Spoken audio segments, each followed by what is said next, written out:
Alright, so today we're gonna build a solid state Tesla coil, which will be around this big. So this PVC pipe will be the secondary of the Tesla coil, and this thick cable will be the primary of it. This is 16mm squared cable. This is thick, as you can see, and that will be the circuitry. I'm basically building this from a famous YouTuber called Died Gone Wild, and if you can watch his video you can have the better information and understanding of the circuit. It's basically a half bridge oscillator, and it's using IR2153 integrated circuitry. It's a oscillator, and he uses some IGBT transistors as for switching. Here's the another circuit, but too bad this monitor is flickery, so I'm sorry for that. He uses some dropper resistors to power the oscillator, and here you can see as well it requires around 14 to 15 volts. I might use some transformer for lowering the voltage, and some bridge rectification and some voltage regulation. It is LM3170. So this is the 0.2mm thick copper wire. This is enameled copper wire. It's not double coated. It would be better, but I don't have that. So here will be the board. Here we have the copper dots. We'll be using this board. Here's the components of that.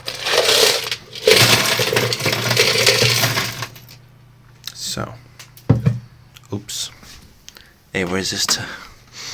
So, these are the capacitors. It is 2.2 microfarads, 630 volts polyester film capacitors, and here we have the IGBT transistor, and this is the data sheet of it. I'm not gonna go too much into the theory right now, but you can switch a nice amount of current. So let's see, at 100 degrees Celsius it can switch 60 amps of current, and its diode also can switch 30 amps of current again, and it is a 650 volts IGBT transistor. It is for, you can see as it says, it's for UPS, welder, solar inverter, or induction heating cooker. It has a integrated internal diode, as you can see, between collector and emitter. Here we have the specifications and the characteristics and stuff, and I'll be using some kind of variac.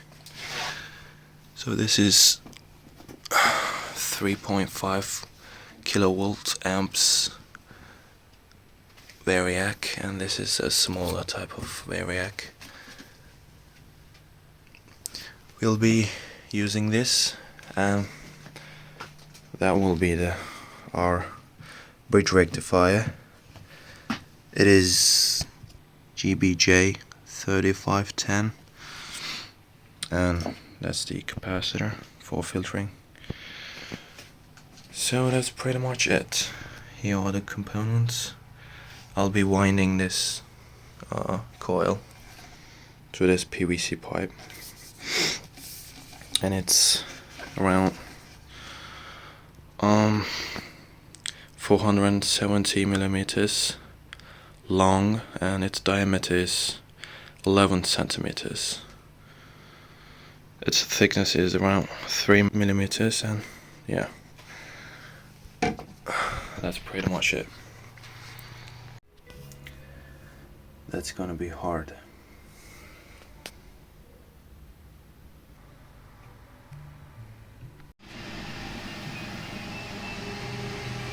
There's a small scratch here in the wire, but it's not because of me. I've tried something and it didn't work out because this fence overheating protection kicked in. Oh. Now I was winding it, but it was end of that spool. I don't know why they've made it partial, but so this is 1190 turns, and its length is 23.8 centimeters, and we're gonna continue tomorrow. So I wound it up to this height, but I don't know if I will continue or not. And now I'll be spray painting with some lacquer or varnish, and it was yesterday where the spool of the wire has ended, and I've continued it up to this height. Now this is just 3 layers of varnish.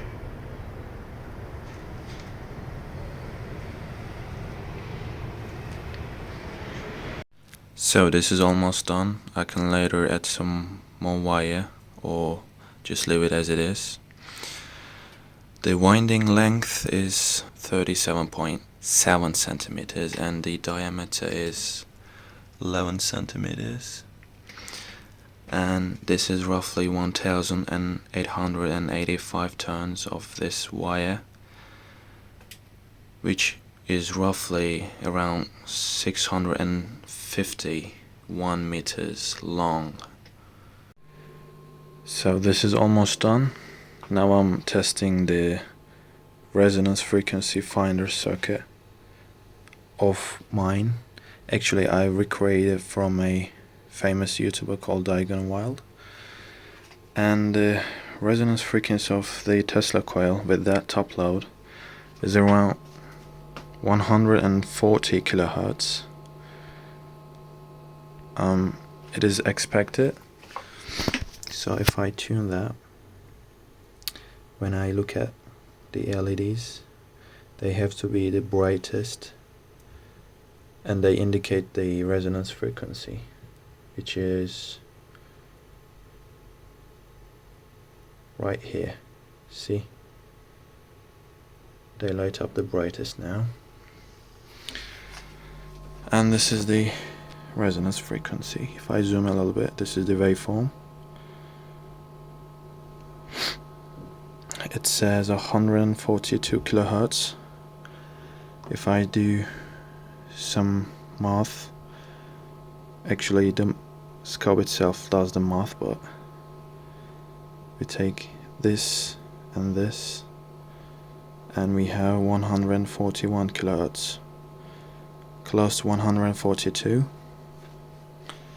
which is expected. And I've used some varnish or lacquer or wood stain. It was around 5 layers of that. This is looking so horrible right now, and it is a little bit sticky, but I'll just wrap it with sticky tape, so I don't think it will look that horrible when it's done. Okay, now I'm testing the circuit on my breadboard with 12-volt battery. It has to at least be 15 volts to properly switch the IGBT transistors. So this is the potentiometer for tuning the resonance frequency. If I turn this, the frequency changes, and it is between 168 kilohertz and 101 kilohertz. So my resonance frequency was 140 kilohertz, so this range should be fine. See, when I turn the potentiometer, it changes its frequency. So these are the signals for the half bridges. The second channel, which is blue, is the floating channel, and it is driven with those transistors. They are used for gate signal amplification to lower the time duration of the gates.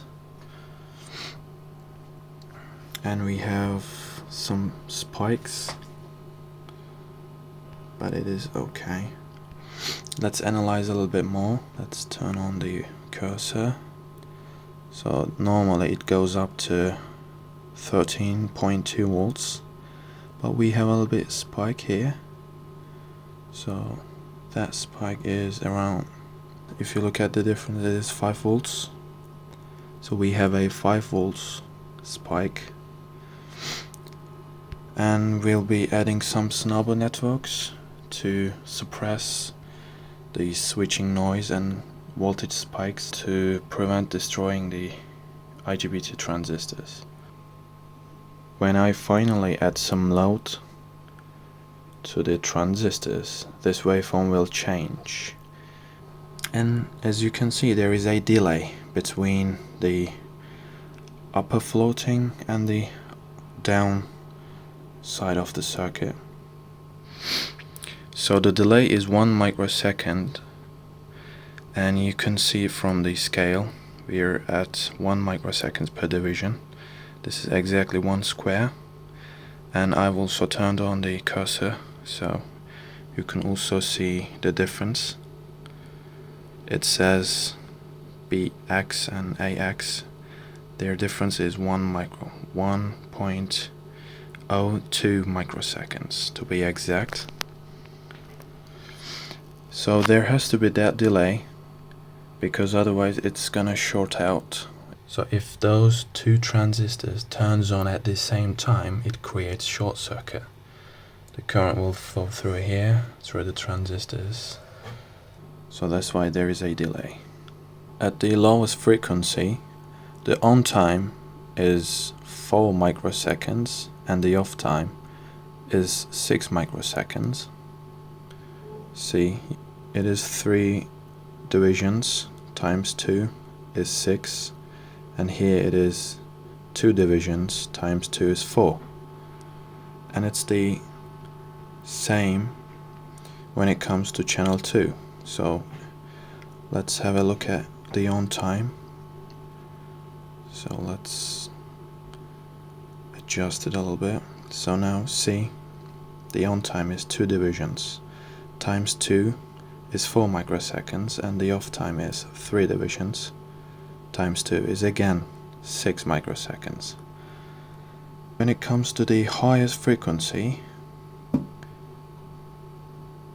it is now just 2 microseconds on time and 4 microseconds off time. And it's the same here again. 2 microseconds on, 4 microseconds off.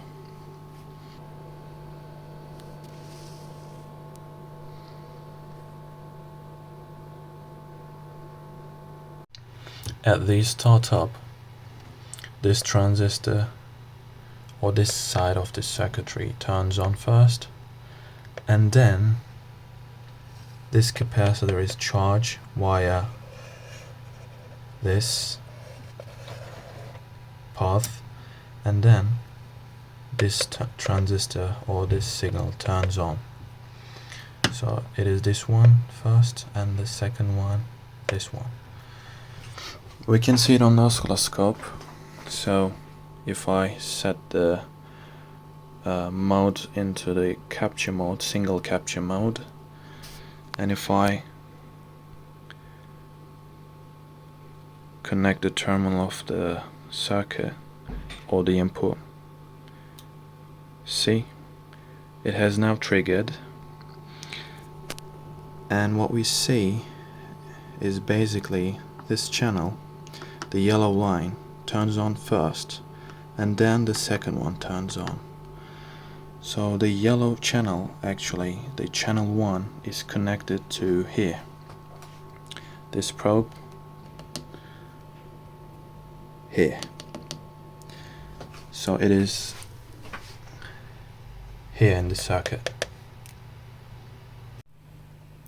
For breadboard testing purposes with 12 volts, the datasheet of the IGBT transistor says you can switch up to 120 and a few more amps of current at 12 volts at 175 degrees Celsius. So it is quite enough. Designing the circuit.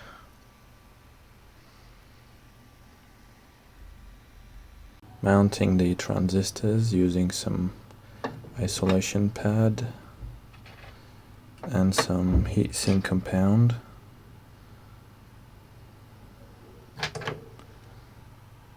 I've drilled some holes here and here.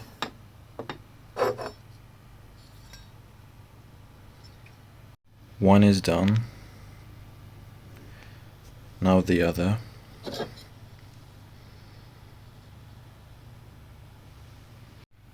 Done.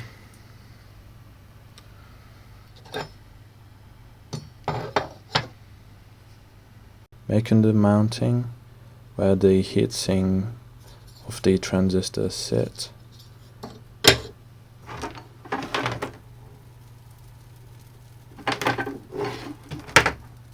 They'll go like that.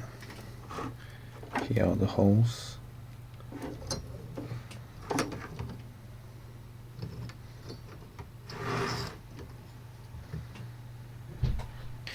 Bending the leads of the Snower network resistors into shape. Placing the components. Now the heatsinks are mounted by using bolts and nuts, and I did some soldering. Soldering going on. Connecting the cables. This will go to primary, and these are the inputs. Driver circuitry arrangement.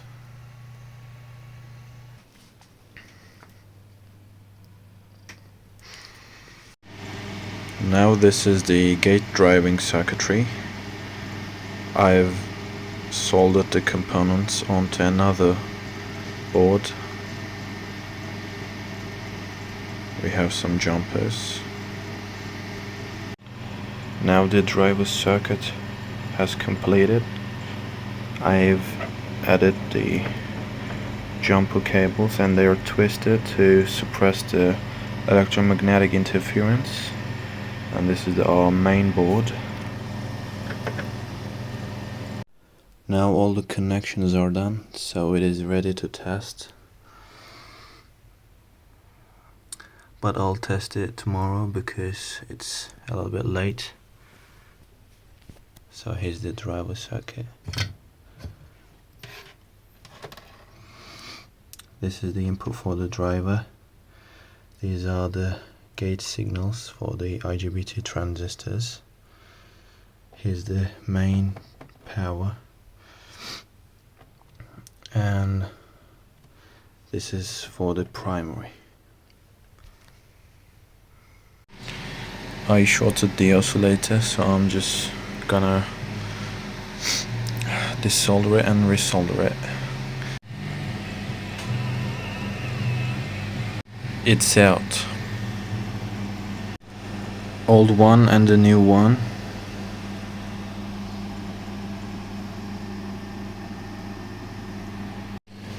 Now I'm using a socket for quick replacement, but there is an irony because the socket itself can also cause some loose connections, which will also cause the IC to short.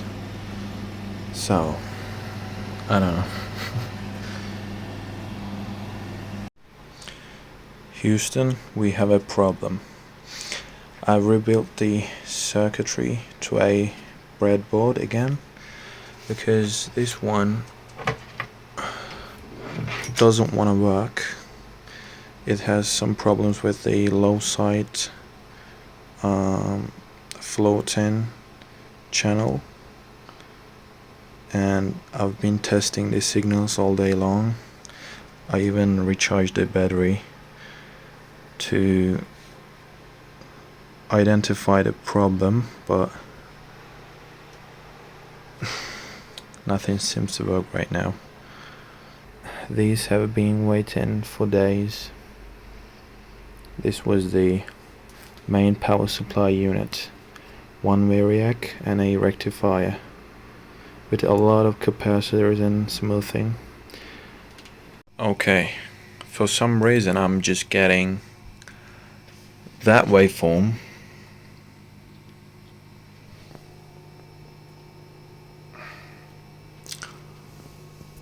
with the low side of the half bridge, and this doesn't look like a square wave. This shouldn't be there, I just don't understand it. I'll be trying to reverse engineer that. This is the low side of the half bridge, so it is this transistor, this one, and it is this one in this circuitry. The high side has no problem, so if I connect it, see, this is the waveform. It has still some ringing like that, but it's within limits. The Vmax is 20 volts. It is the absolute maximum ratings of the transistor, the gate emitter voltage, and it should be looking like that. And if I change the resistance or turn the potentiometer in the circuit, it also changes. See, this is what it should be looking like when it comes to the low side. And for some reason the chip is getting hot. The more I run it, the more it gets hot. It shouldn't be like that. So I feel like something is shorting or not doing its job well. Maybe one component, maybe a few more components, we'll figure it out. Here is both sides displayed.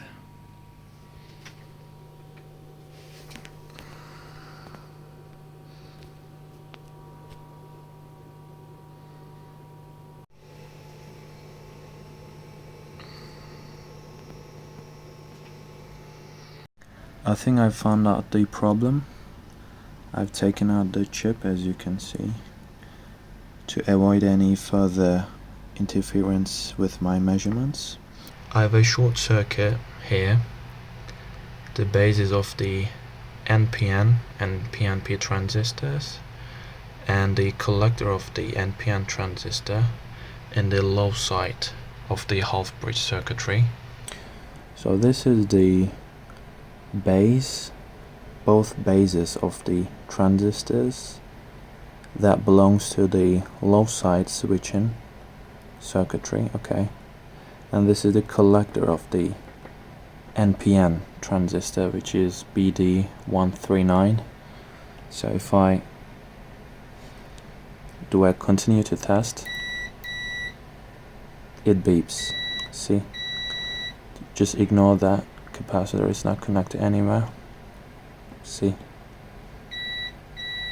and if I set my multimeter to diode testing mode, it also shows short circuit. See, it is 0.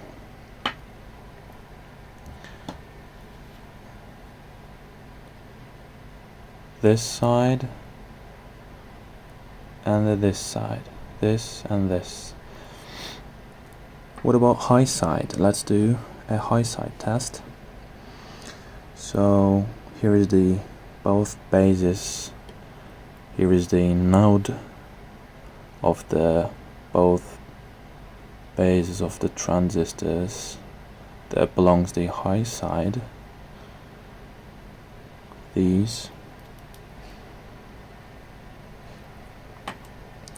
And the collector of the high side, and we have a value. This is the forward voltage drop of the NPN transistor. It's 0.7, and if I reverse it, we shouldn't be reading anything. See, you're not reading anything. So thank God I found out the problem. That's why I was seeing some weird waveforms in the low side switching circuitry. So that was the part 1 of the video, and stay tuned for part 2.